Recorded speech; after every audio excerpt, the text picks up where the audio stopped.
What is the difference between Reformed theology and Calvinism? If you're curious about the distinctions between Reformed theology and Calvinism, you're not alone. Many people use these terms interchangeably, but they have distinct meanings. To start, let's clarify that Calvinism is a part of Reformed theology, but they are not the same thing. Calvinism focuses on the 5 points often summarized by the acronym TULIP: total depravity, unconditional election, limited atonement, irresistible grace, and the perseverance of the saints. These points were historically articulated by John Calvin and later codified in response to Arminianism. Reformed theology, on the other hand, is a broader system that encompasses more than just Calvinism.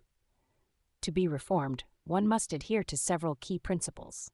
First, you need to be Calvinistic, which means holding to those 5 points of Calvinism.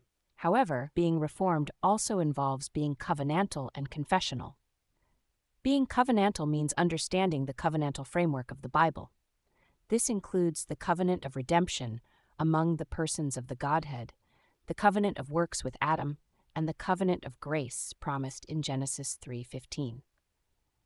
This framework is crucial for understanding God's relationship with humanity throughout the Bible. Being confessional means having an understanding of the ordinary means of grace within the context of the gathered church.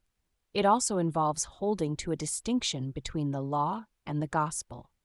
This means recognizing the role of Scripture as the ultimate authority and adhering to the principles of the Reformation, such as sola scriptura, sola gratia, sola fide, and solus Christus. Another important aspect of Reformed theology is its historical roots in the Protestant Reformation.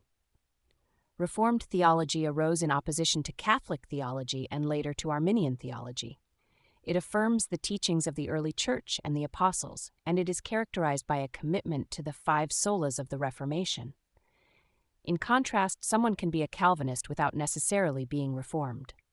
A Calvinist might believe in the 5 points of Calvinism, but not necessarily adhere to the broader covenantal and confessional aspects of Reformed theology. For example, a Calvinist might not believe in the covenantal framework or the regulatory principle of worship, which are key components of Reformed theology. In summary, while Calvinism is a significant part of Reformed theology, it is only one aspect. To be Reformed, one must also embrace the covenantal and confessional elements that define this theological tradition. This distinction helps clarify why being a Calvinist does not automatically make someone Reformed and why the terms should not be used interchangeably.